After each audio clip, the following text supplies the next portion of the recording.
I am already pre-prepared for anyone telling me to get good in the comments, so by all means go be the first or add to the pile. Now, get good is an iconic phrase used by those who have bested a challenge, usually used towards people who are struggling with said challenge, but in this modern brainrot era it could be simply used against you for pushing on a pull door. But a feeling as old as time itself is that relief and accomplishment of achieving your goals after an overwhelming amount of failures. Now in games specifically, these failures could be biting off more than you can chew, being ill prepared, or maybe it's just an untimely demise of not knowing what's to come next. Now it's not exactly not knowing what's coming next that's the issue, as exploring can be perfectly partnered with a sense of wonder of what's to be discovered.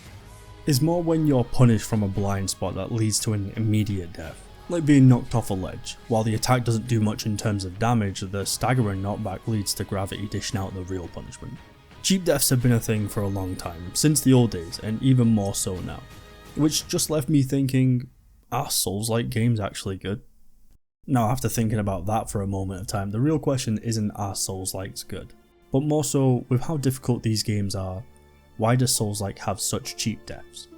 By the way, if any cheap deaths come to mind for you, then let me know in the comments, let's all relive our pain.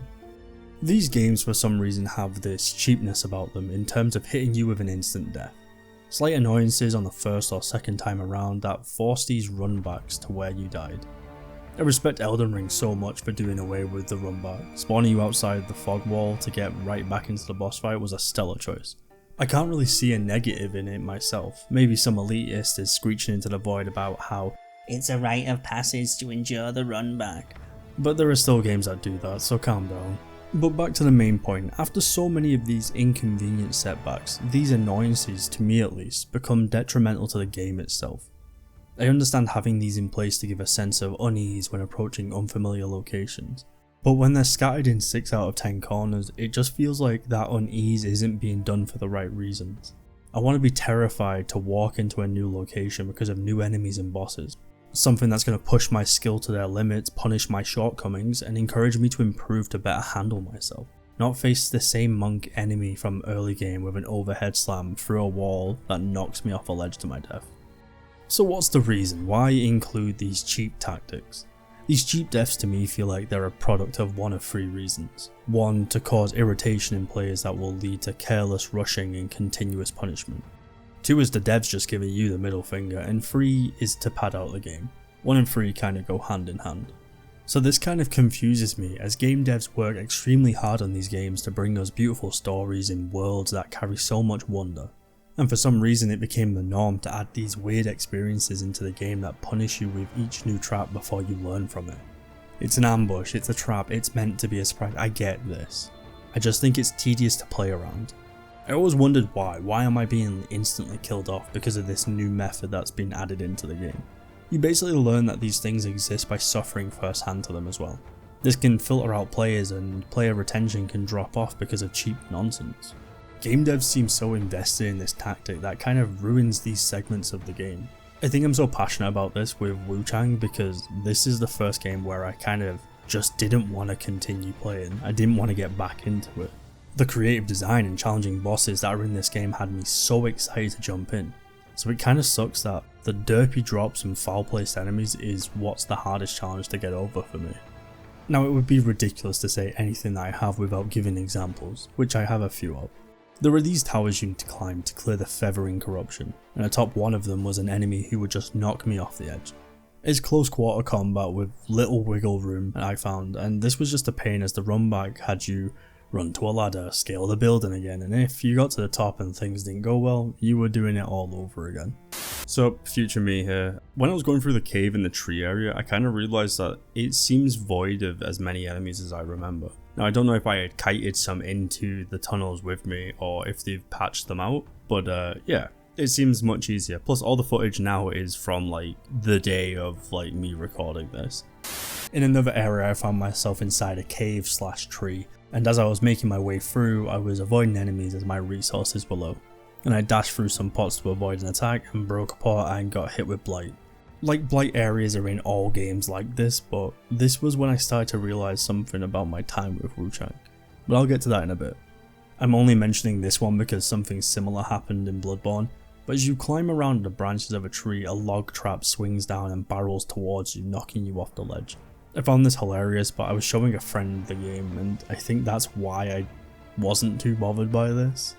And finally, this here is why this video even exists. Being hit through this wall, falling to my death, I'm pretty sure I just Alt F4'd the game and just went and did something else. Also, this enemy that hits me through the wall, I didn't have the original footage, so I had to go and remake it, but I just couldn't be bothered doing the run back again and again just to get it to work, so I just stood still here. It wasn't like I was screaming about it, it was just this quiet rage that kind of turned into me just being fed up with the game. Obviously it isn't just Wu Chang that does this, many other games have, but I feel this one is just sitting with me more because I haven't overcome it. Neo, for example, had a lot of these issues. I remember them well because they did my head in.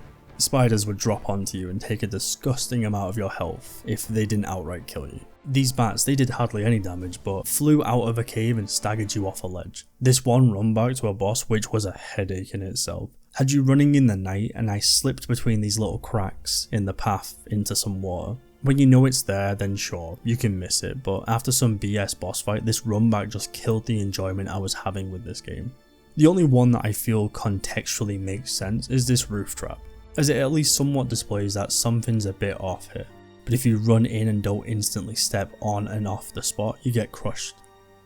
Now these are just some modern examples that in some shape or form have always been present in From Software titles and Souls-like games, but cheap deaths have been present since early on in gaming too. The infamous Teenage Mutant Ninja Turtles game, Battletoad, Mega Man, and a huge list that would drag this video on and on. These games have something similar in terms of punishment, but most of the time it was due to needing lightning fast reaction time, or prior knowledge to enemies and obstacles coming up. I even asked a friend about it, and his example was the first Dark Souls in Sen's Fortress, when this huge boulder rolls downstairs that you need to climb.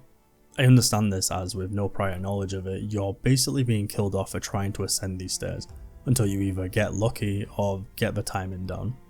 Another example he gave was the bad breath attack in the Final Fantasy series.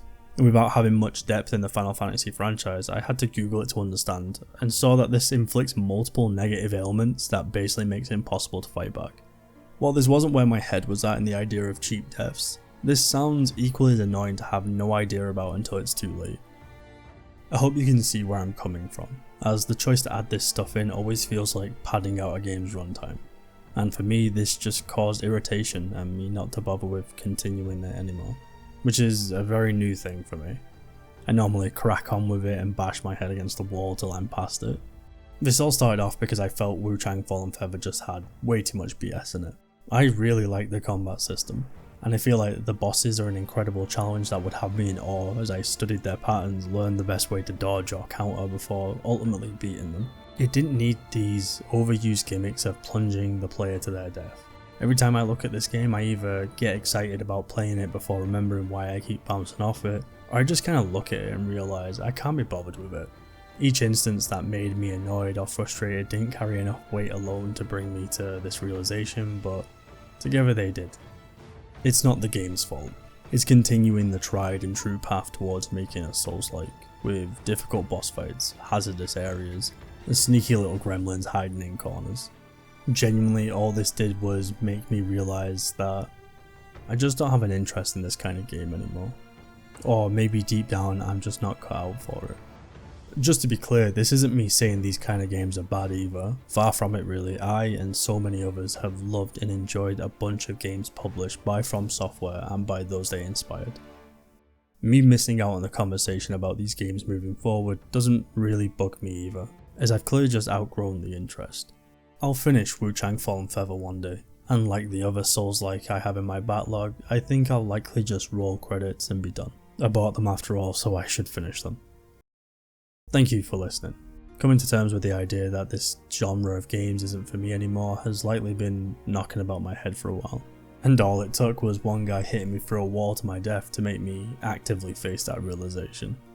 If you've enjoyed this nonsense, then feel free to subscribe and like, and let me know if you've had anything similar happen to you. Anyway, I hope you have a lovely day and or evening, and I'll catch you next time.